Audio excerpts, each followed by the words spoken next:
Good evening, everyone. Can you hear me okay? Welcome to this evening's event. Welcome to all of our friends online watching as well. We're about to begin here. And just to let everyone know, at the end of the evening, we will be taking questions from those of you in the audience and those of you watching online. About 3/4 of the way through the event, you'll see a QR code pop up on the screen, and that's where you can use your device to log in and register your questions, and we'll take them there, and then won't get to all the questions obviously, but we'll address as many of them as we can. Now it's my pleasure to introduce all of you to the moderator for this evening's conversation. It's my pleasure to introduce Johnnie Moore. Johnnie is a popular speaker, business person, and acclaimed human rights and religious freedom activist, best known for his consequential work at the intersection of faith and foreign policy, especially in the Middle East.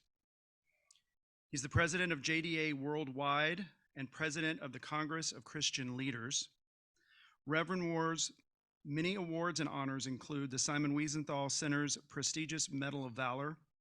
He was twice appointed to the U.S. Commission for International Religious Freedom by the President of the United States.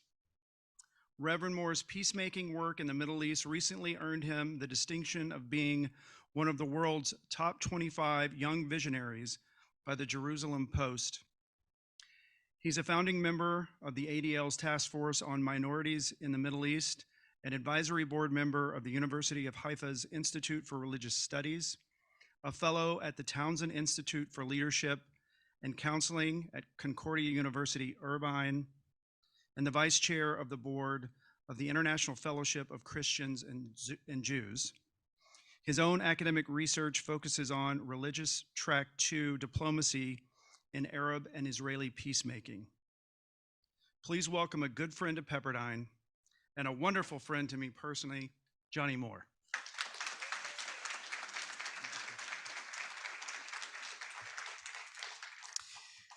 It's funny, the young visionary comment. I just turned 40, and so I'm just glad to still be young. It's a wonderful privilege to be at Pepperdine, to be back at Pepperdine. It is my favorite university in the United States.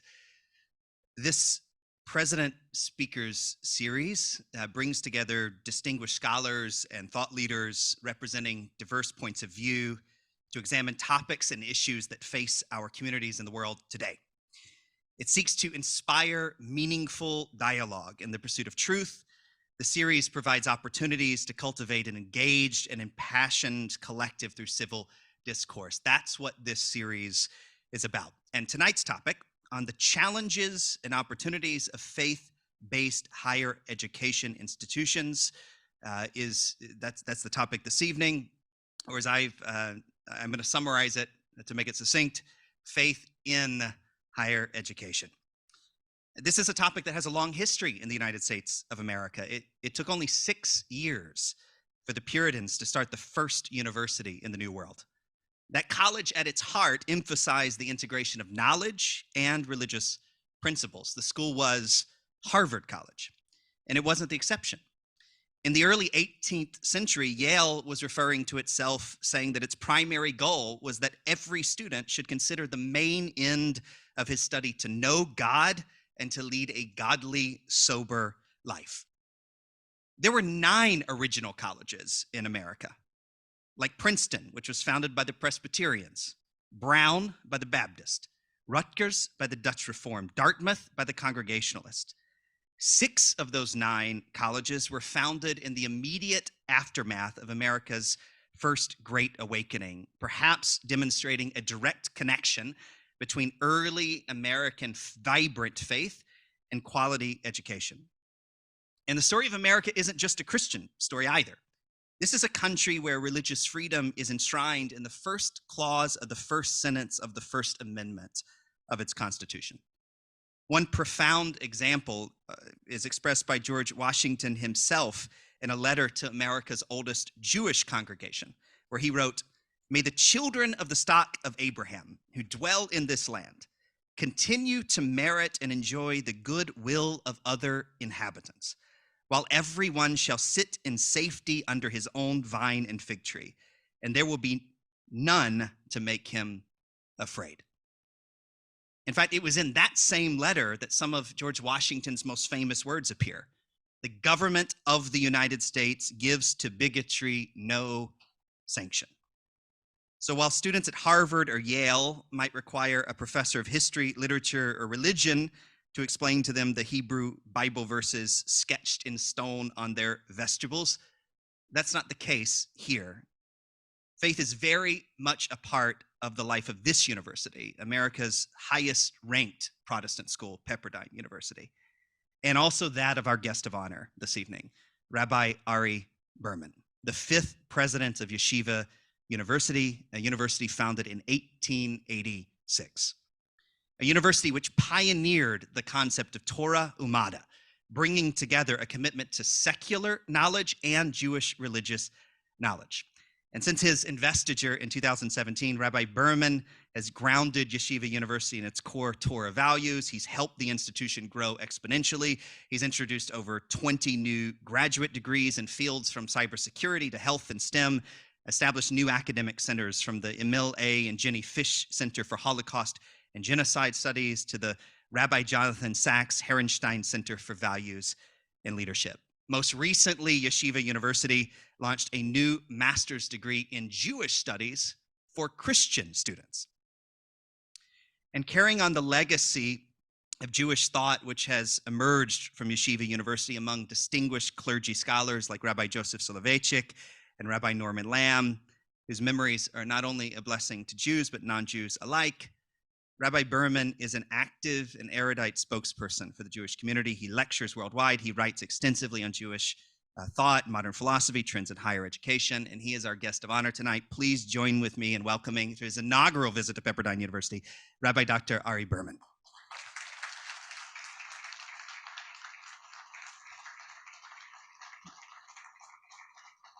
And joining Rabbi Berman for this keynote conversation is someone who needs no introduction here. Regarded by many, including me, as one of America's top university presidents, his love for this community is apparent to anyone who meets him. It's my privilege to also welcome to the stage the 8th president of Pepperdine University, Jim Gash.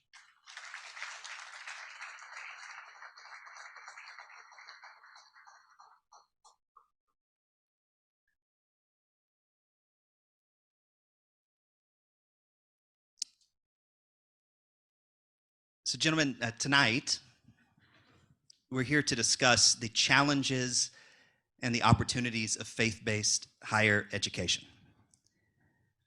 But before we do, the entire world has had their eyes fixed upon the Middle East over the last 2 weeks as a horrific terrorist attack in southern Israel resulted in the single largest loss of Jewish life since the Shoah, since the Holocaust. Since that moment, I think it is apparent to all of us that our world has been shaken. It seems everything has changed in just 2 weeks. And so it also seems appropriate that we begin and take a few minutes on this topic before we get to the main topic of this evening. So Rabbi Berman, I understand that you were in Israel on October 7th. And so I'm wondering what it was like to live through that and to live through the last 2 weeks as a Jew and also as the president of Yeshiva University. Thank you so much, Johnny. Thank you for your warm words in your introduction. Thank you so much, my dear friend Jim, for your warmth and hospitality, Jolene, for welcoming me, and Rabbi Rakoff and Yael Evgi into your home. It really is such a warm feeling to be here in Pepperdine, and I feel so close, even though it's my inaugural visit. I feel like I'm returning. So I thank you. I thank you all. It's particularly poignant to be here tonight. First, I want to extend my deepest condolences and heartfelt grief at the tragedy of the loss of these 4 angels, and what the Pepperdine community has been going through during this time, and just my words of support and comfort and love to you, to the families, and to this entire community.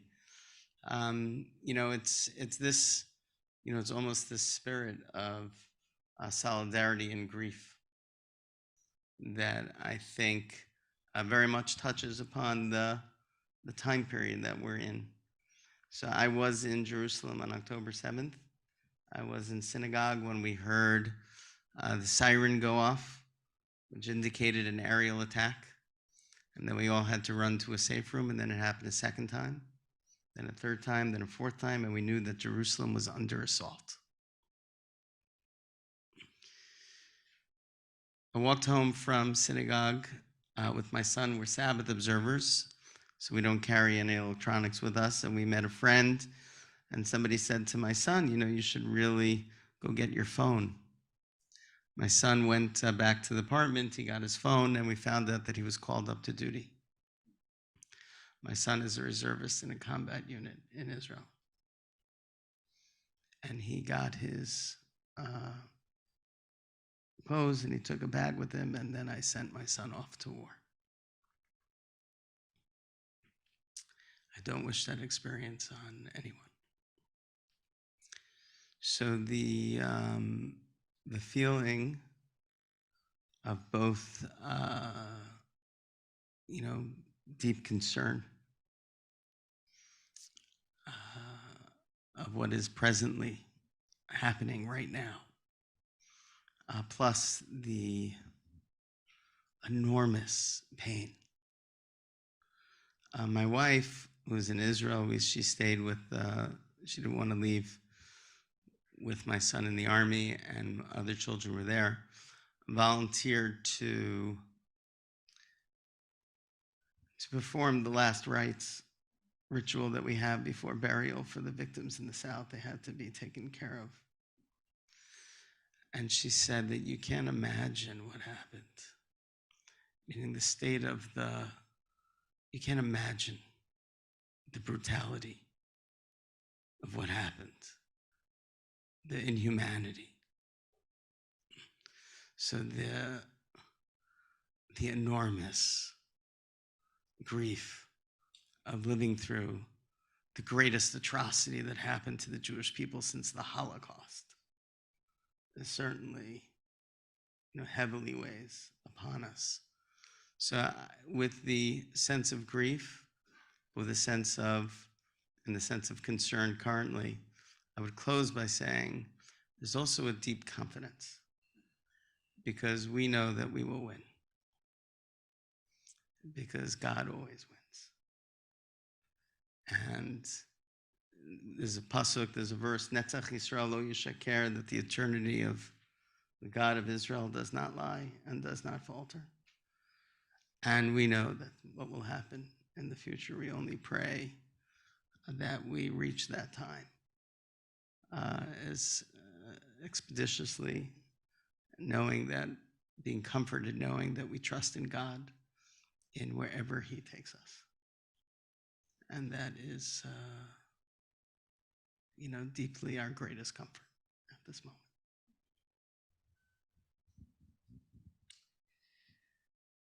I think it's a compliment to all of us that you have expressed that you feel at home here, as if you've been here before, and that may be a reflection of our shared values as well. I don't know if President Gash, you want to add? Yeah, let me first say how painful it has been for this community to lose those 4 young angels struck down in the prime of life through a senseless, careless act. As hard as that is to imagine, and it is that hard to imagine, I sit next to a friend where 1,400 were struck down, not by a careless act, but by an intentional targeting of innocent civilians. and where my friend next to me is sitting here with his son, already deployed, waiting for the order to put himself in further harm's way. And the fact that you would be willing to come be with us during this time is not just admirable, it's humbling. That you would decide, I said I would come, and so I'm going to come. And so I hope you and those that you love and those that are part of the yeshiva community and the larger community know how much we are with you and we are praying for you, and that we will continue to pray for you until your son comes home, until the sons and daughters of all the IDF soldiers come home. And so as a law professor, I was trained in the law before I came to Pepperdine's position as president. And so as I look at these matters, I look at them analytically through the eyes of a legal analysis, where you look at principles or rules, and then you apply them to facts and see how those facts align with or don't align with the principles. And so, as everybody here, I assume, knows well, Pepperdine is a Christian university. Period, full stop. There's no historic, we are a Christian university, committed to Christian faith and Christian values. And among those Christian values, we hold dear the sanctity of all life. We hold dear the golden rule, treat others, do unto others as you'd have them do unto you. And as we look at what is happening around the world, around universities in the world, as they are responding and trying to analyze what's happening, and some places are putting out statements and other places are doing different statements, and Pepperdine has a pretty consistent history over the last several years of not putting out a statement on geopolitical world affairs. It does not mean that we do not have opinions about these things. It does not mean that we cannot do analysis and say what happened on October 7th was a clear, unequivocal, atrocious violation of all principles of all people. Any equivocation about that is dishonest or worse. Rabbi Berman circulated among a number of university presidents a statement that he wrote that clearly and objectively analyzed what happened. In his condemnation of Hamas for what they did,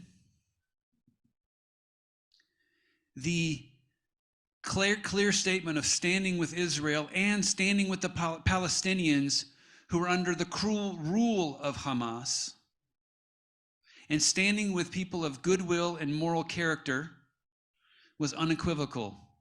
And if I was going to be writing a statement, that's the kind of statement I would have written. Because there is no equivocation. There is no moral quandary as to what happened on that day. And I know this community stands with you on that. There is so much political analysis that those can do about what happened before, what's going to happen since, but we mourn every life that was lost on that day, and we mourn every life, whether it's a Jewish life or a Palestinian life, a Christian life, a Muslim life. We mourn every life that is lost in the response to that as well. We mourn those lives. But we are not unclear as to what happened on that day. And so thank you for being here.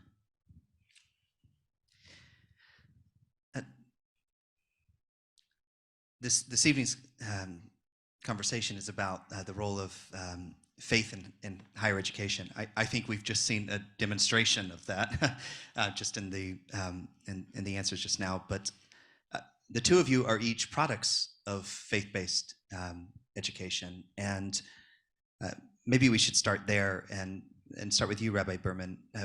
Why did you choose to get a faith-based education, if that was a choice that you made?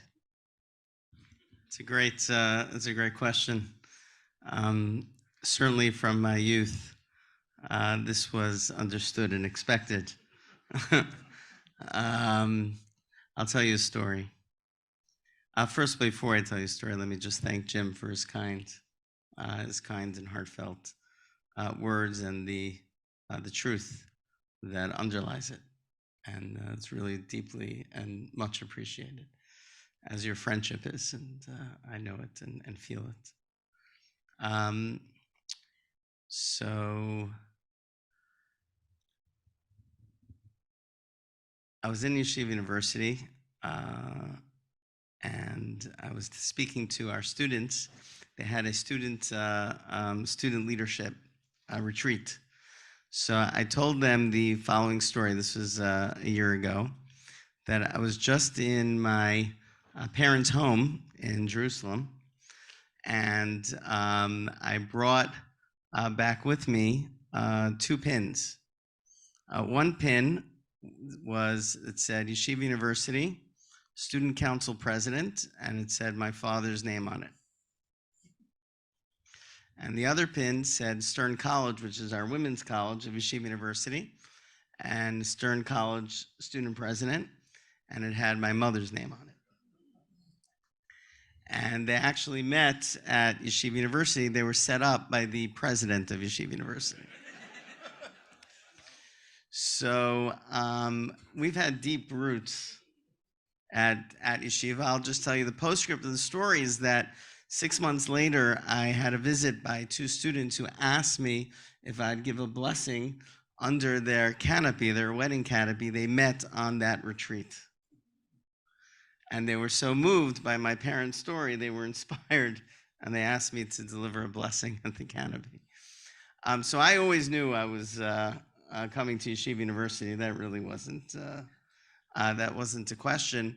But the way that it has infused my life with values and meaning and purpose, and what faith does to transform, was deeply embedded for my education. And I am so proud to be the president of Yeshiva University and to continue a tradition. When people ask me, I'm in conversation a lot with many college presidents and many people from this country and beyond. They say, I understand, Rabbi, how can you speak about Yeshiva University as 3,000 years old? Like, how could that possibly be? So I explained to them that we start the beginning of Yeshiva University when Moses received the Torah at Sinai. That is the beginning. And we transmitted faithfully the tradition from generation to generation to generation. And what we'll be doing is educating the next generations of students to continue that even further. And it's such a blessing to be here and to be in this position to transmit our tradition faithfully and rigorously, while at the same time preparing them in society with the latest in academic rigor and expertise and knowledge, both for our Jewish students in our undergraduate schools and our graduate schools for our non-Jewish students as well, to prepare them to be people of impact and make a difference in their communities and our society. So the rabbi story begins 3,000 years ago. So what about yours, Jim? We go back to creation.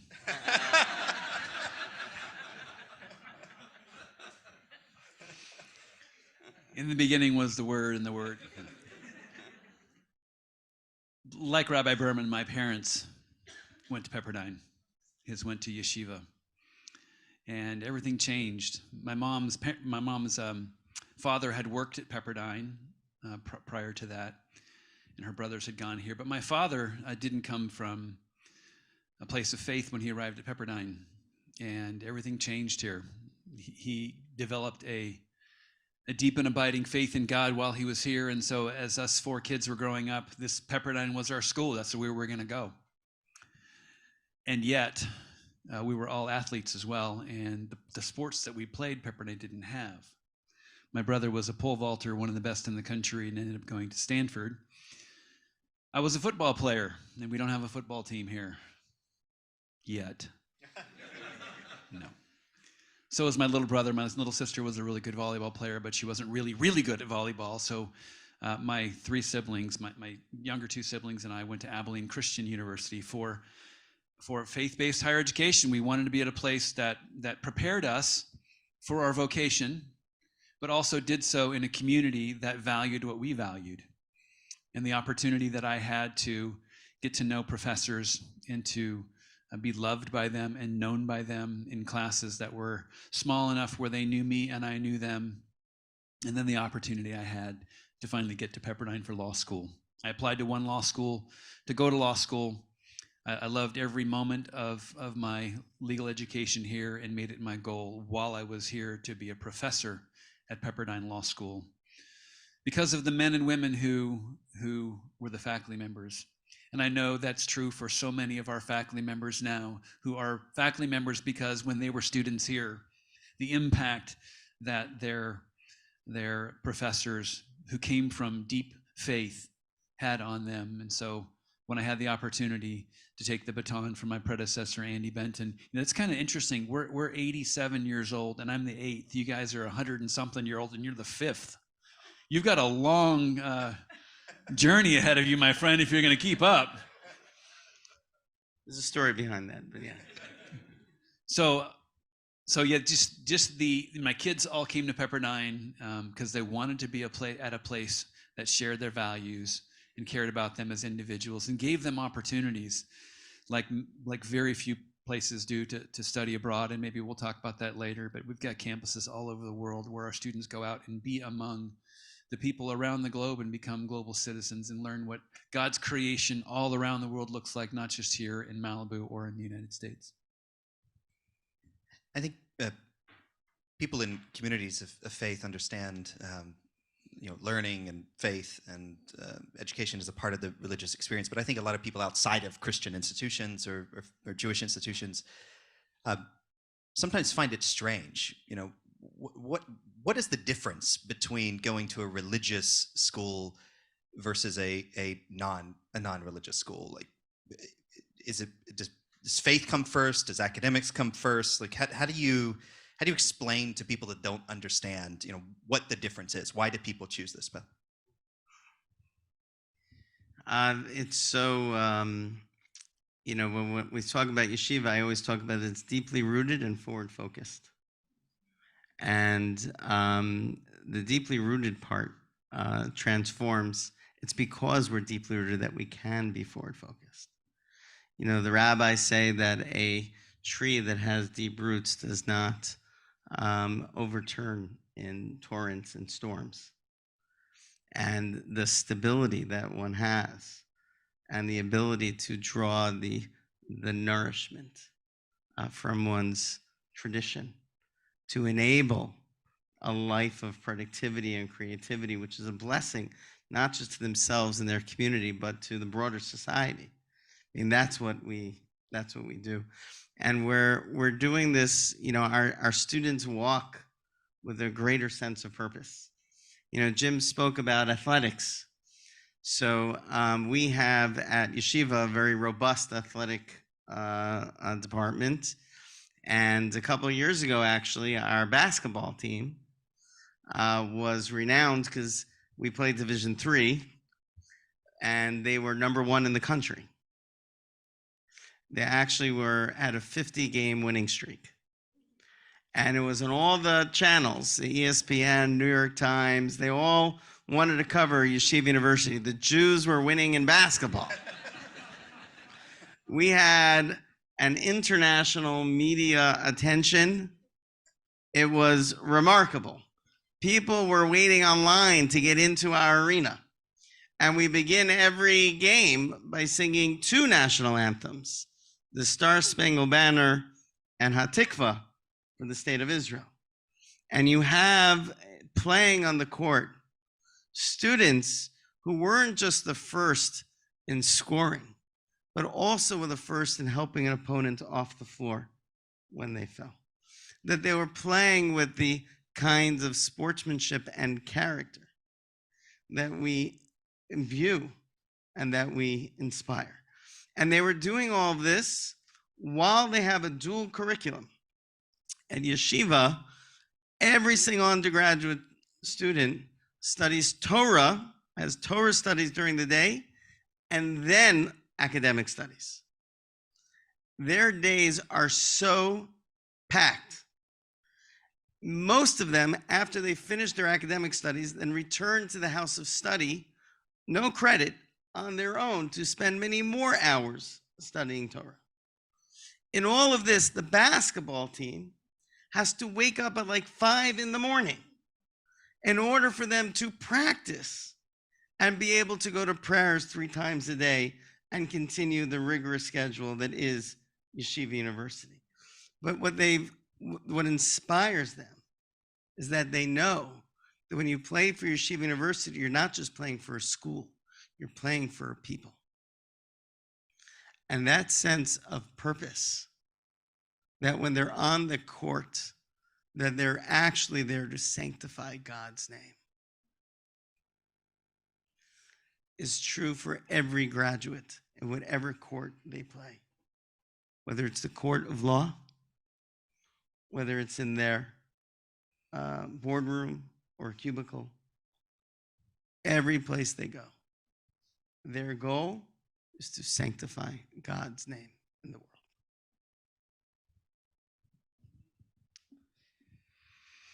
Yeah, I'll briefly answer the question.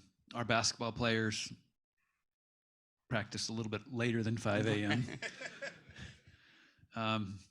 50-game Have they winning won streak. 50 in a row? I was going to say 50-game winning streak. I might.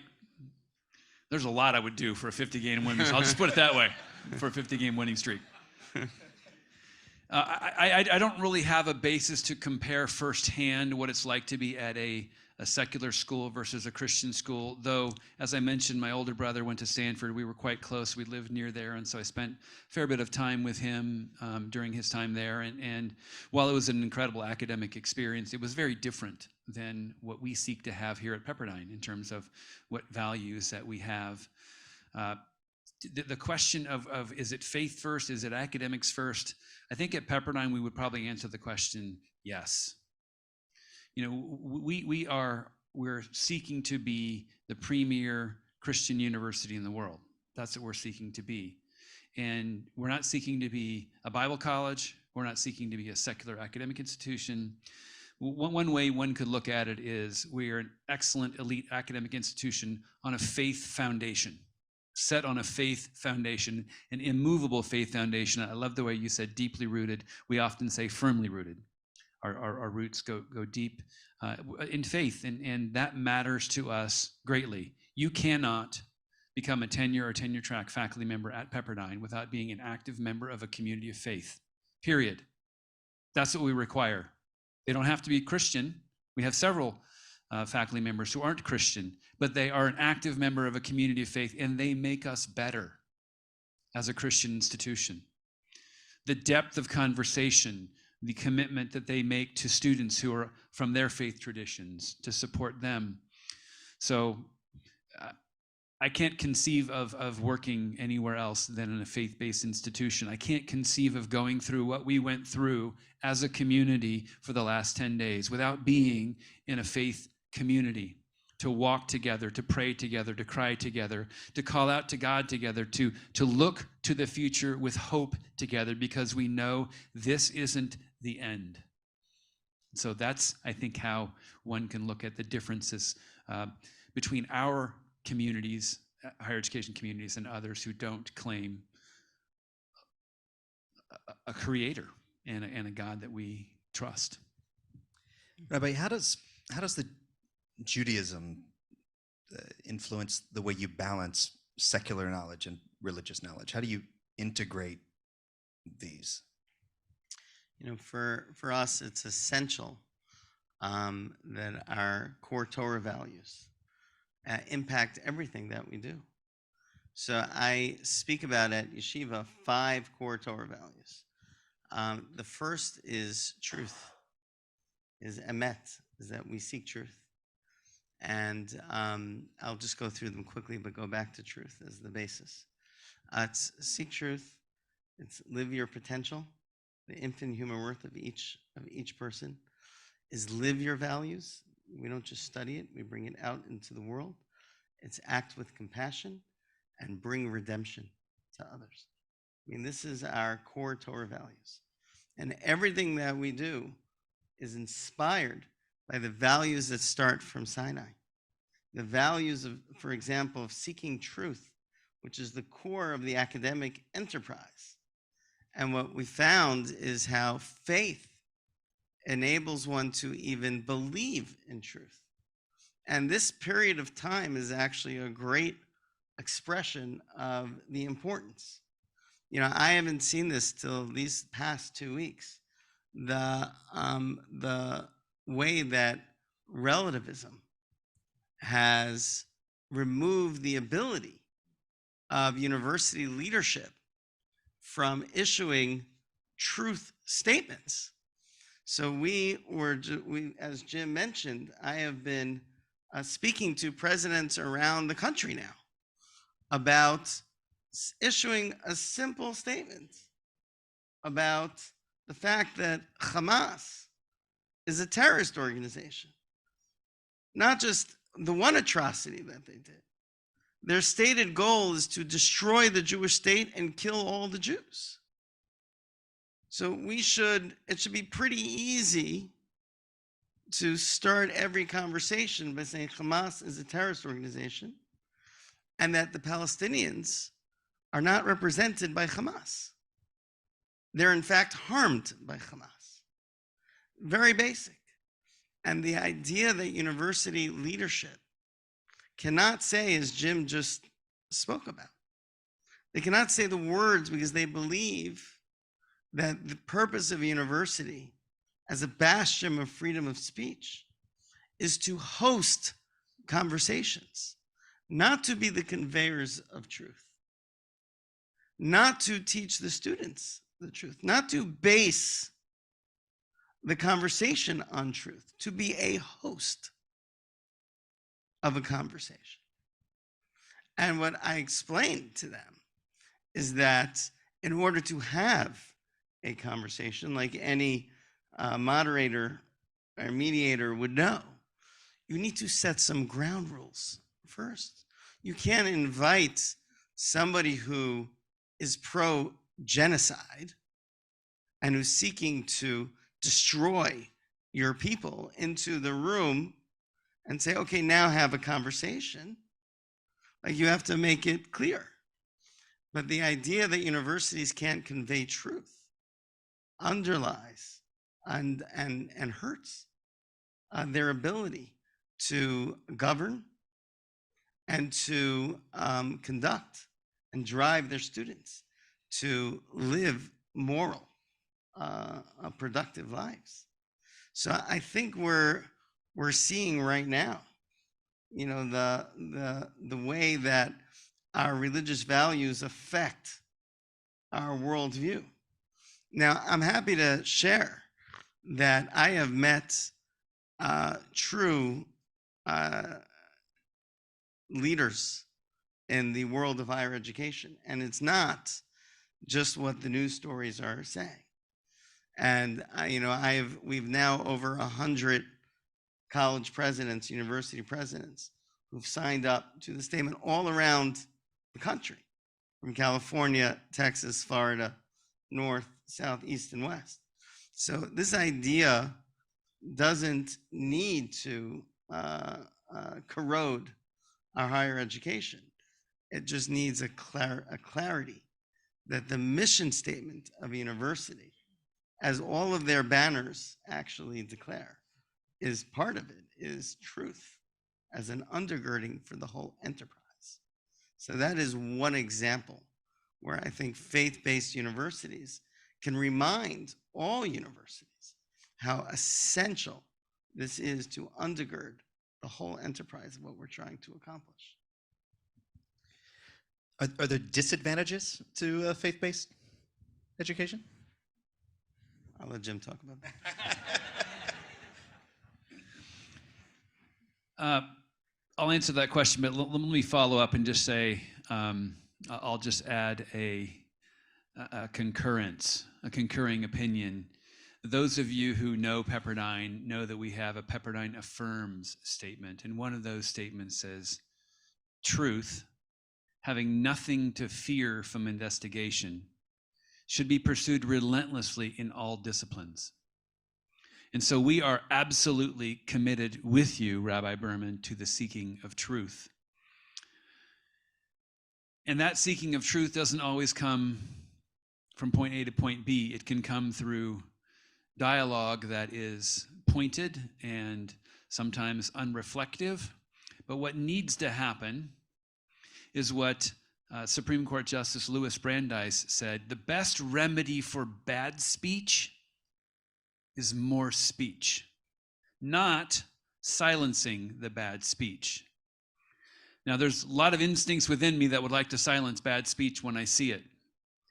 But we learn when we have conversations with those who disagree and question each other's foundational points, and then arrive at a place of light where we can see truth and understand truth. And we may ultimately disagree on our vantage point of truth, but there is truth with a capital T.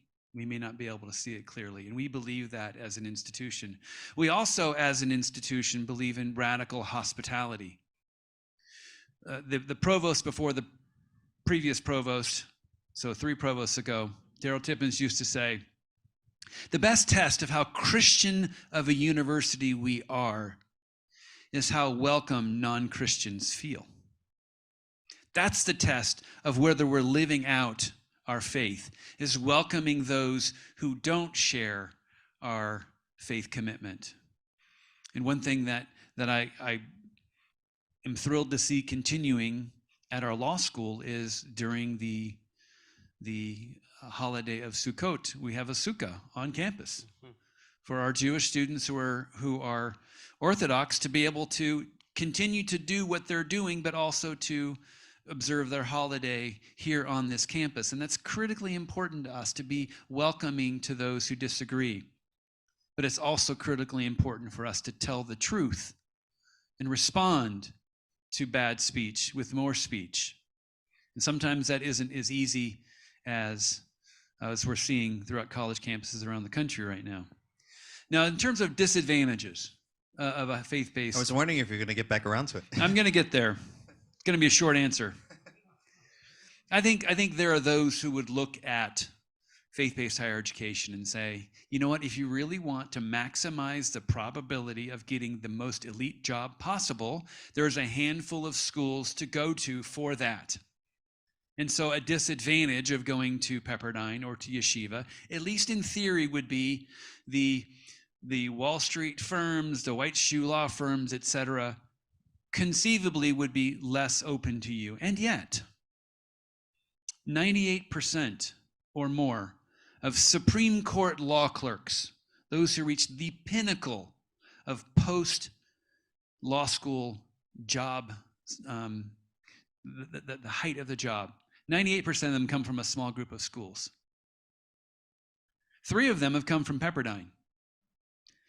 There's almost no schools that are of Pepperdine's age or national reputation that have had any schools, any student clerk on the Supreme Court. So why have they selected 3 of them from Pepperdine? I think it's because they know what they're getting.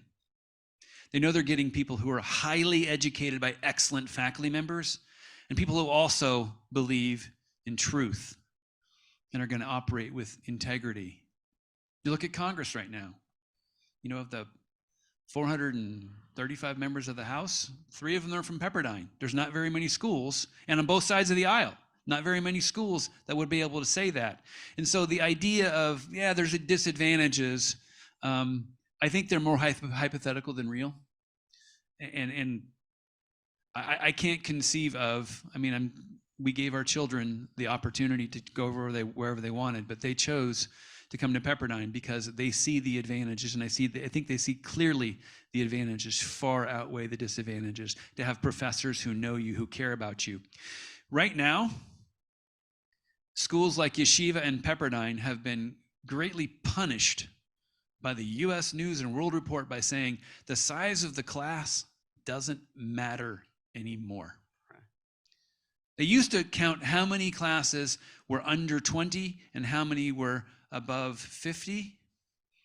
And Yeshiva and Pepperdine do very well in that category because we think it matters for your professor to know you.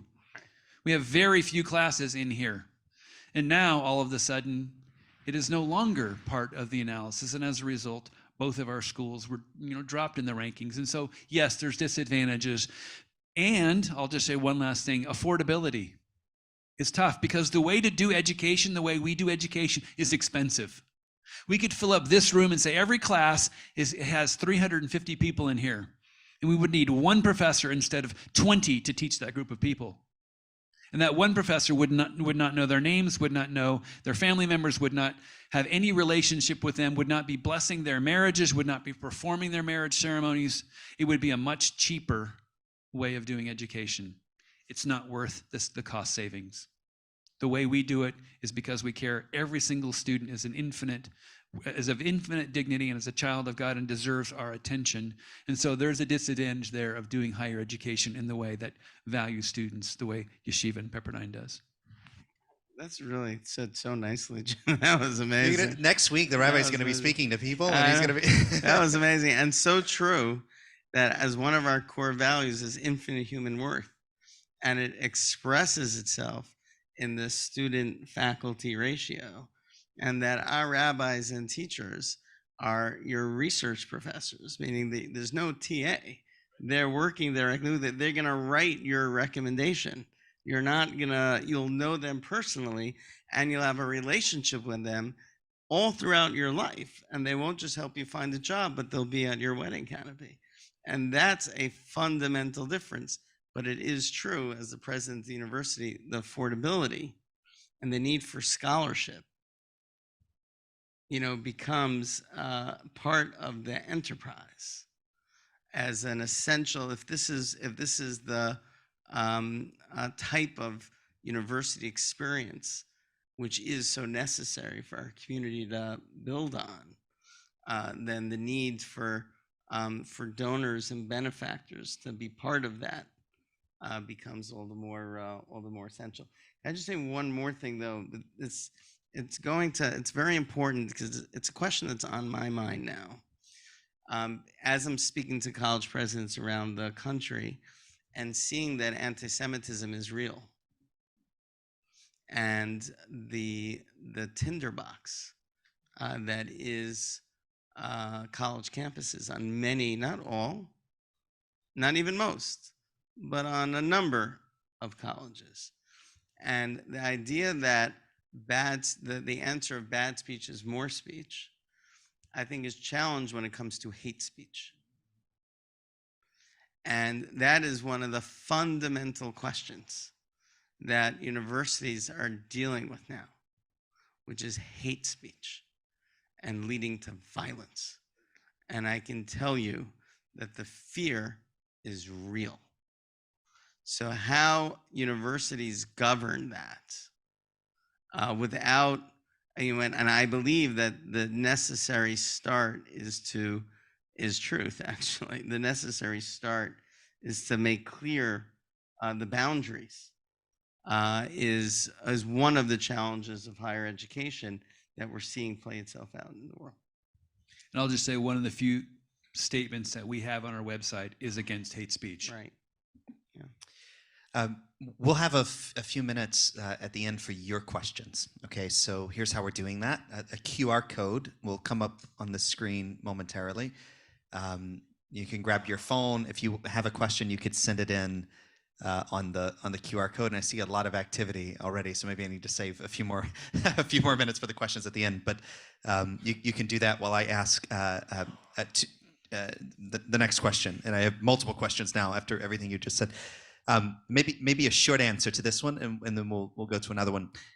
You're both committed to truth. These institutions are committed to truth. That doesn't mean that everyone's going to agree all the time. And a founding purpose, as I read it, for this presidential speaker series is to teach how to convey, in civil discourse on these types of issues. In our world today, that seems easier said than done. And so what do you do when the community is legitimately divided? Like when people, refuse to agree upon truth? Like how do you handle that piece of it? So I believe, look, these are the difference between, let's say, a faith-based university and your liberal education college is, thick versus thin. That Walzer has this important distinction between, communities that have a thick bond and set of principles that they're all adhering to, and then more diverse community that have a thin layer that still attaches them. For faith-based communities, faith-based education, it's very thick. Like, it's not just the academics and the sciences and the liberal arts. There's also a whole series of faith teachings. There's a whole sense of what truth means, and it'll be different in different institutions. But there's a whole series. As I said, our students are studying probably, an equal, if not more, depending on the student, spending amount of time on their Torah studies as on their academic studies.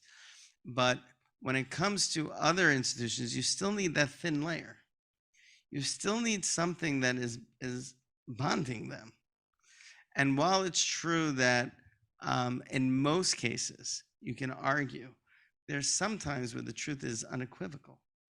And if you never find that layer, then your conversation will descend to chaos, and I believe actually to violence.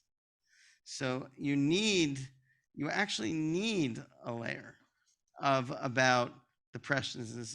And again, it could be very basic, like any group that commits to genocide is bad. It can be very basic, but if you can't get there, if that doesn't undergird your institution, then the whole thing will collapse. And this is the fault line, that we're seeing a fault line in the foundation. So even with, it's not arguable. It's not about politics. If there's no basic moral truth that we can all agree to, and that's what we're getting college presidents to understand. And I think we're getting there, actually. Yeah, I'll try to be reasonably quick. I like what Rabbi Berman says, like, childproof, here we go. Peel it back until you get to something you can agree on, and then build back up from there. And so, for example, we have, like many universities in the country, we have we call it Vice President for Community Belonging, that is really our Chief Diversity Officer. And one of the things that I appreciate so much about J. Goosby Smith, Dr. J. Goosby Smith, and there's a lot to appreciate about her, but the conversation begins with similarity rather than difference. How are we similar to each other? Let's start there. And we as a Christian institution, you as a Jewish institution, can base that in faith. And so we have a foundation upon which we stand when we talk about diversity. And that faith is the power of God and his plan for this world. And when we talk about resilience, and Dr. Connie Horton, our Vice President for Student Affairs, and her groundbreaking work in resilience starts with faith.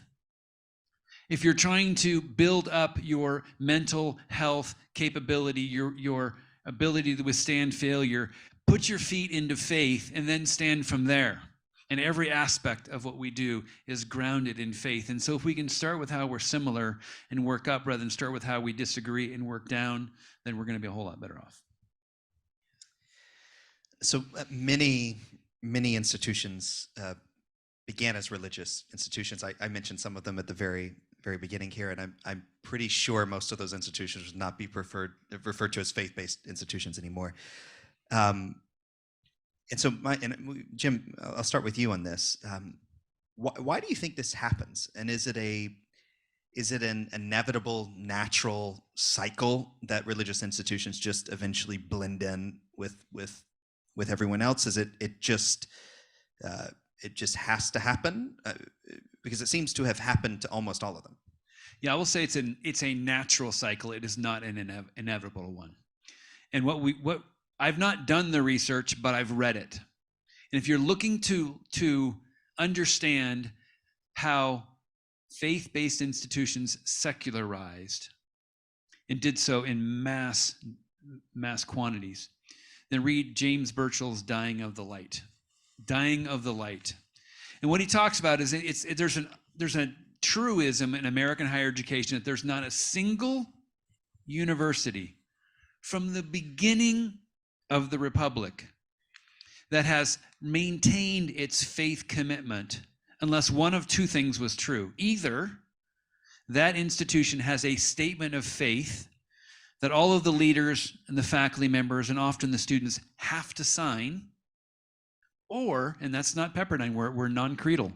The Churches of Christ have always been non-creedal. We're not going to be creedal. Or the second is to have a denominational affiliation to which you are tied. You nail one foot into the ground and you can walk around in a circle with the other foot as long as that one foot is nailed there. And there isn't a single exception, not one exception in the history of American higher education of any school who over time has maintained its faith grounding other than one of those two ways. And that's how Pepperdine does it, is through remaining committed to the Churches of Christ. Now, reasonable minds can differ as to what numbers qualify as what Birchall's book calls a critical mass. We don't like the term critical mass because that assumes other people are not critical. Everyone is critical. And yet the idea is there's got to be enough people committed to that particular denomination or particular faith tradition such that it doesn't drift. You never lose voting control. And that's how Pepperdine has done it. And that's how Pepperdine will continue to do it as long as I've got this baton. Rabbi Berman, at Yeshiva University, are all the students Jewish? So our undergraduate students, of course, one doesn't have to be Jewish to come, but one has to commit to studying many hours of Torah a day. So they tend to towards that. And our graduate students, we have top tier graduate programs, and we're blessed. I met a couple of months ago. I was at our graduation for our CAT School of Science and Health, where we're housing. You mentioned all these new degrees, and on the one hand, cyber and tech and AI, and on the other, all the health fields, which are really exploding in its popularity, and physician's assistants in speech and language and health, and occupational therapy, and next year we're starting nursing. Meaning it's growing. And a woman came over to me, introduced herself, and she said that she was just appointed the president of our alumni society. I said, "So nice to meet you." She said she's from Bangladesh. She's a Muslim woman, and she found a home in yeshiva because here they respect her values. And what we found is that all across the world, people are coming to Yeshiva University, Jews and non-Jews, because there's a respect for the infinite human worth of each person. I was sitting, we were at a baseball game at, in the beginning of the year, and there were 500 Yeshiva University students and some alum who came, and I was sitting next to one from our Cardozo Law School. They have an LLM program, and I was explaining to her, the game was the first time she's ever seen the game. So I said, "Where are you from?" And she said, "I'm from Syria." Like, this is the most amazing experience, what's happening at Yeshiva, which is we have students from Middle Eastern countries who come and study at Yeshiva because here they respect their values. So I believe that higher education and the environment that's fueled as a value-based education has the ability to reach and to make connections that would be impossible otherwise. And by using one's core Torah values, that fuel both our Jewish and our non-Jewish students, we're able to help educate the leaders of tomorrow. Clearly a distinction of yeshiva is the commitment to have studying the Torah. I think at Pepperdine University, I mean, one of the distinctions of this institution is that it's global emphasis. And in my experience, like wandering around the world, it's like, oh, there's a Pepperdine campus there. There's one in Switzerland and one in Florence, and it's a part of the institution here. How does that shape the Pepperdine experience? And where did that come from? Is that from the very beginning? Or? Fairly early in the process. Pepperdine's first international campus was in Heidelberg, Germany. And we're in London, in Florence, in Buenos Aires, Argentina, in Vevey, Switzerland, and what am I missing? Washington, D.C. We're soon to be opening back up in the Far East. 80% of our sophomores study abroad for a semester or a full year. And where it came from was this belief in the global education of a student will make them a better leader in the world. Understanding and learning cultural humility isn't a natural thing growing up in the United States. And so being able to travel abroad, and we have these study abroad campuses where these are our campuses where our students are taught by our professors. This isn't an exchange program. It's not a partnership. These are Pepperdine campuses.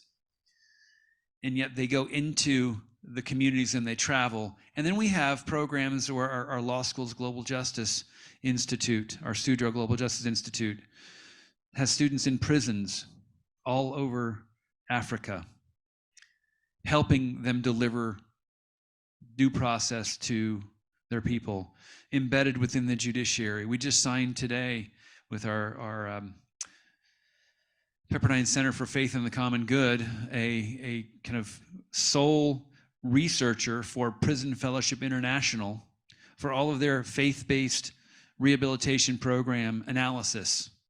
And we've got here my colleague, our co-executive directors of this, Byron Johnson, where we are going to be sending faculty and students into prisons in Colombia, the country of, not the district of. Sometimes you wonder which one is more challenging. To ensure that we're basing the decision-making of prisoner rehabilitation on data as opposed to on supposition, and trying to export that around the globe to ensure that those who are incarcerated have the opportunity to become rehabilitated through things that have been demonstrated to work, which is faith-based rehabilitation. And so it's a core DNA part of who Pepperdine is, to expose our students to the world and help them become world leaders and world citizens through the cultural humility that comes from that. So we have to get to kind of the core question for the evening about challenges and opportunities in faith-based education. So I'll just why don't we start with the challenges and then we'll go to the opportunities. As each of you sit in your post at Yeshiva University, at Pepperdine University, you look at the world in front of you. What are the challenges?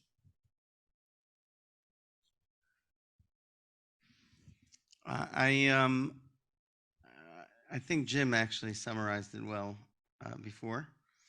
I think the opportunities are so vast because it transforms how you view every action of your life. I love the fact that Jim spoke about prison reform. And we just opened up the Perlmutter Center for Legal Justice. Cardozo, our law school, was the founder of the Innocence Project.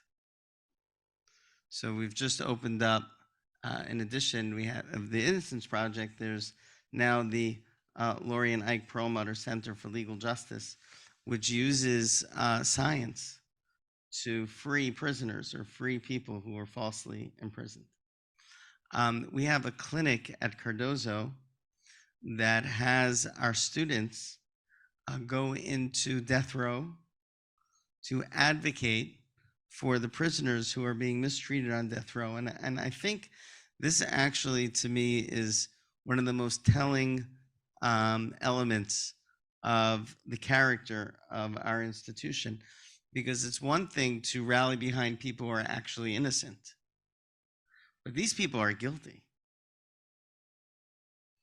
And they're on death row, and our students are in the prisons making sure that even for those souls, that they're being treated humanely. That's the kind of spirit that you bring throughout your life. It gives your life meaning and purpose. There is no dollar sign. There is no other success point. There's no more metric that you can have than that by the end of your days, you look back and say, that was a life well lived.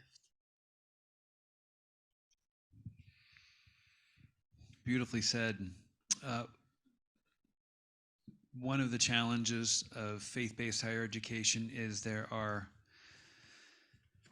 there's a secularization of our world. There are fewer and fewer people who reach the age of going to university who are deeply committed to faith. And so there's this culture of secularization. There's also the cancel culture. There's the deep polarization in politics that, if you're not careful, bleeds into faith-based conversations. There's also, we talked about the question of affordability. There's an elitist dismissal of faith-based institutions, that if you believe in a creator God who wants a relationship with you, to whom you pray, and who interacts with your life, then you're not serious about things of academia. That dismissal, that condescension is challenging, though we will not be deterred.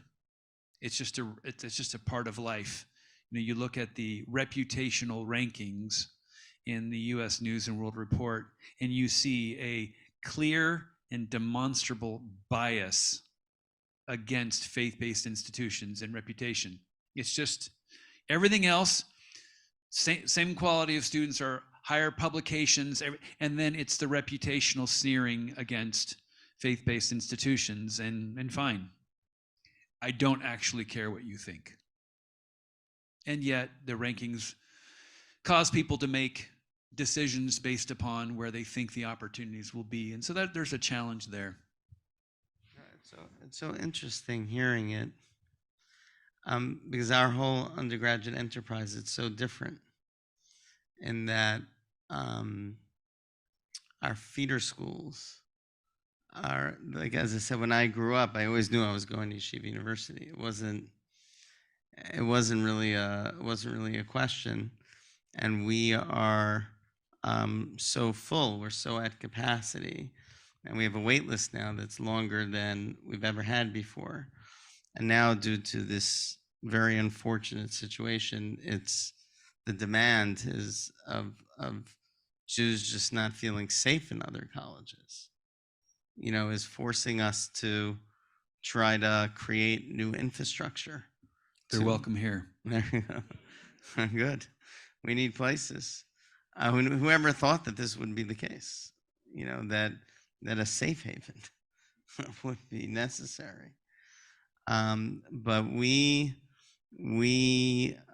see great demand, and also for the jobs, as like we have. It's now at YU 6 months after they graduate, 97.6% of our students are in the job or graduate school. of their choice. They have their life destination. Like the students, in New York, Yeshiva University student is sought after, and they get hired in the top, Wall Street business firms, and they get hired, and all throughout. So that for us is a strength. That coming to yeshiva is a ticket for you. So it's interesting to hear the conversation. I would just say one more thing about this, and Jim and I actually met in a CCU conference, and I feel so blessed to have friendships and alliances with our Christian universities, and I've learned so much from their presidents as I continue to learn from Jim. And I remember that I was sitting on a panel of presidents of faith-based universities, and the question came up about challenges, and people were feeling almost overrun by the culture, that it's so countercultural, and being faith. And I wasn't sure. It could be that we're so used to it. I'm like, it sounded like it was almost like persecution. I'm like, listen, we know what persecution looks like. This isn't it. You're not experiencing that. But more than that, I think it's a moment for faith. If you take innovation and take all of the changes that's going on in the world and all of the issues, whether it's the self-driving cars and all the AI and all the ethical issues that are emerging. MIT started Innovation and Ethics Center, and what did they do? They had a survey of what do people think in self-driving cars and the trolley car dilemma. Do you hit 10 people? They took a survey. We have 3,000 years of tradition of nuance and substance to build upon. The world is waiting for faith right now and for answers and directions to some of the great human matters that are occurring as we speak. So I believe that this is a moment of faith. And I believe there is a crisis in America. It's not a crisis of faith. It's a crisis of meaning. And people are seeking meaning. And they're not finding it in the ephemeral answers that's being offered by the consumer society. They're looking for the covenant. They're looking for something transformative. And that's what we're offering. That's what we're giving. So I think this is a time for faith. And this is a time of opportunity for our institutions. I mentioned this at a conference in Washington. And one of my friends from another faith-based university started to do research. And he said that actually, if you look at the college trends, college is down right now in the general world. Faith-based universities, it's up. So I see this as an auspicious time. And I think we need to, speak. We need to speak it so that it is clear, not just to our community, but to our nation and to the world. You've spoken a lot about answers. You have an audience that wants answers to questions, and so I'm gonna run through. I'm gonna QR code up one more time. Yeah, we can put it up one more time. Though we have a lot of them. We'll only get to a few of them. We'll ask a Jewish question, then a Christian question. Okay, we'll start with the. Which one's gonna answer which? It's up to you. We'll start with the Christian one. As a Christian student in a graduate campus of another university, a secular school, I feel uncomfortable professing my Christian beliefs due to professors who don't identify as Christians, and to openly discuss ideas that conflict with my Christian values. How do you handle a situation like I'm in?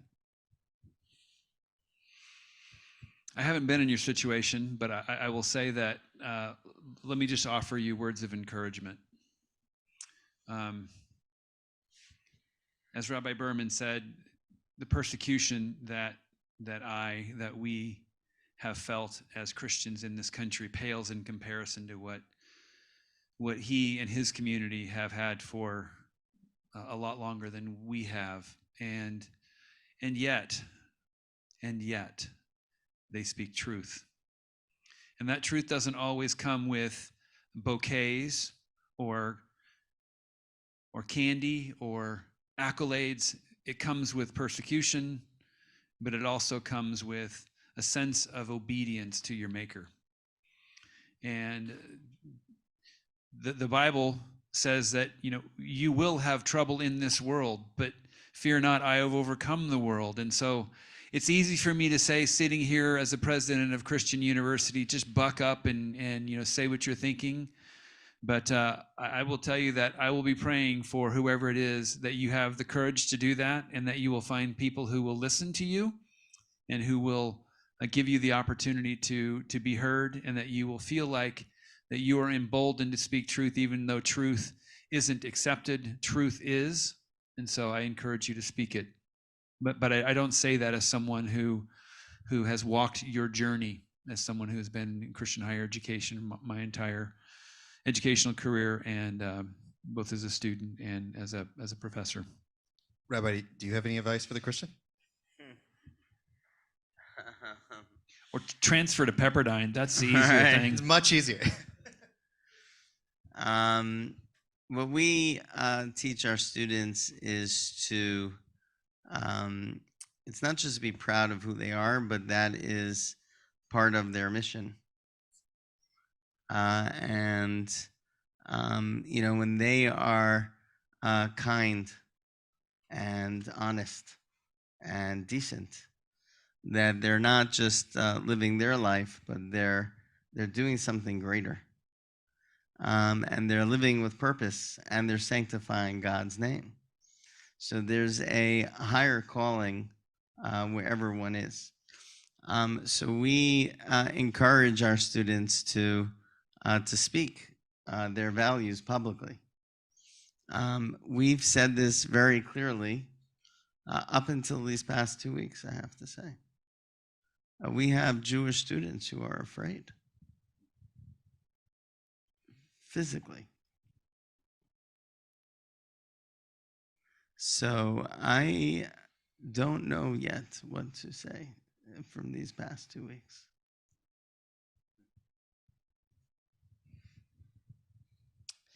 It shouldn't be that way.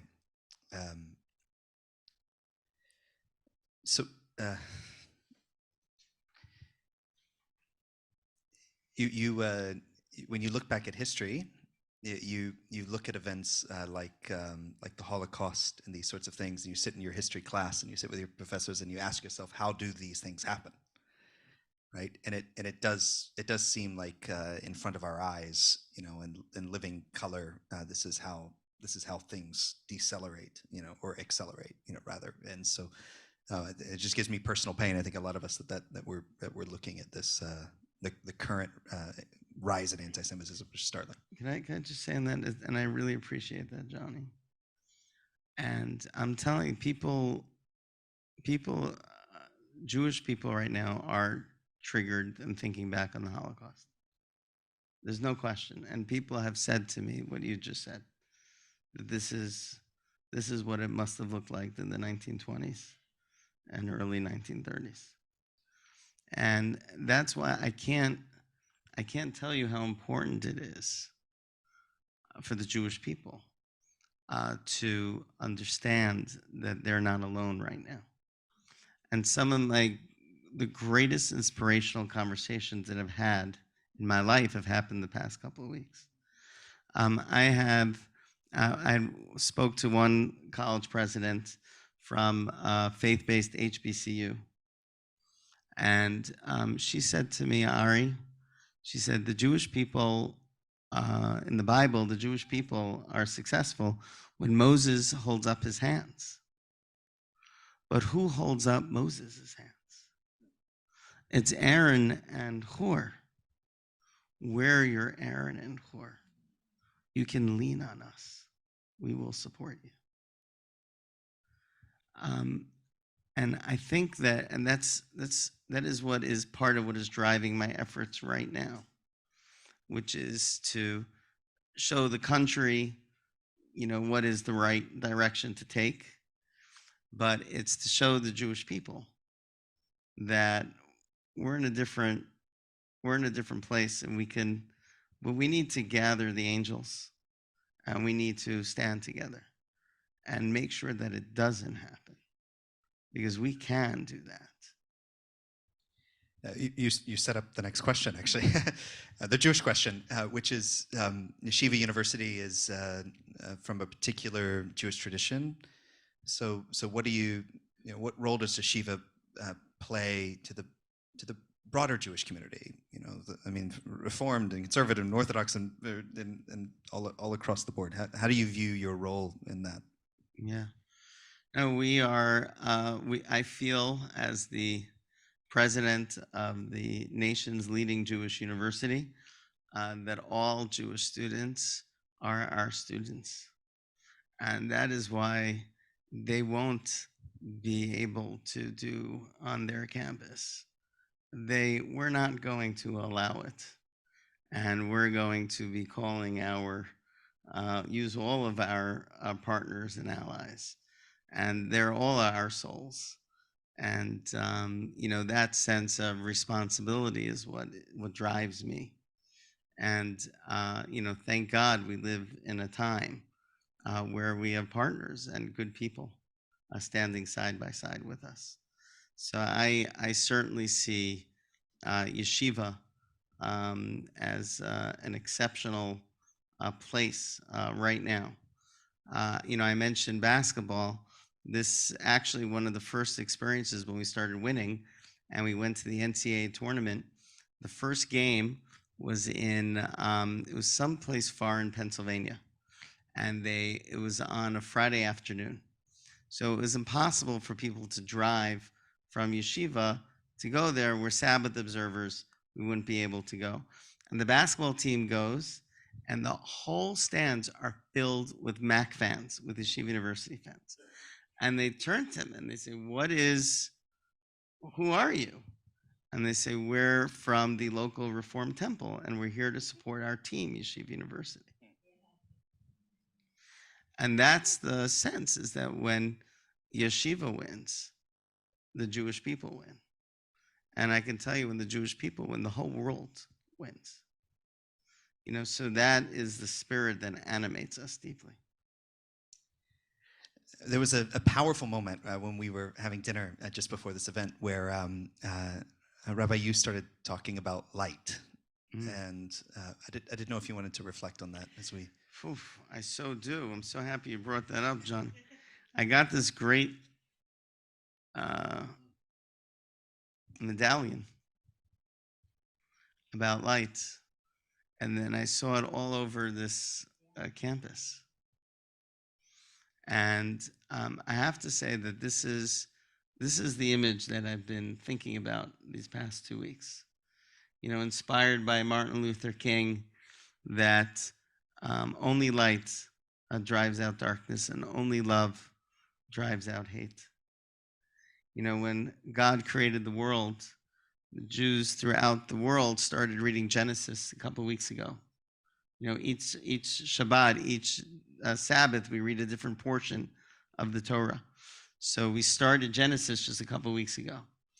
And the first act of creation is that there was chaos, it was dark, it was waters. What's the first act of creation?